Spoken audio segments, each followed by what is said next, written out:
hot cross buns.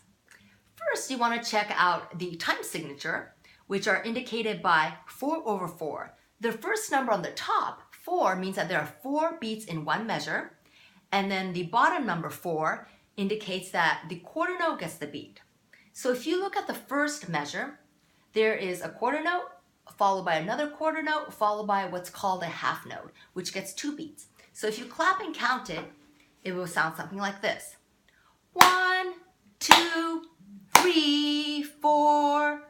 So when you're playing the violin, you're going to make a single bow, a downstroke bow on the first one, 1, then an up bow stroke on the second note, 2, and then half note, you're going to elongate the note until you can get 2 beats in.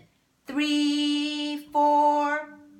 Now in the third and fourth bar, you have total of 4 quarter notes each. So it will sound like 1, 2, 3, 4. Then the fourth bar, 1, 2, 3, 4. Last bar, the fifth bar, 1, 2, 3, 4. Again, you're going to keep drawing the bow on the D string until you can fill it with 2 beats. So here we go.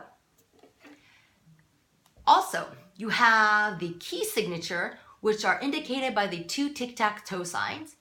They're called sharps. First sharp is an F sharp, second sharp is a C sharp. Okay, so you're going to have a high second finger on the D string and a high second finger on the A string, which is a C sharp. Again, F sharp is high second finger on D string. C sharp is a high second finger on the A string. This is the G string. This is the D string, A string, and E string. So let's prepare to play hot cross buns.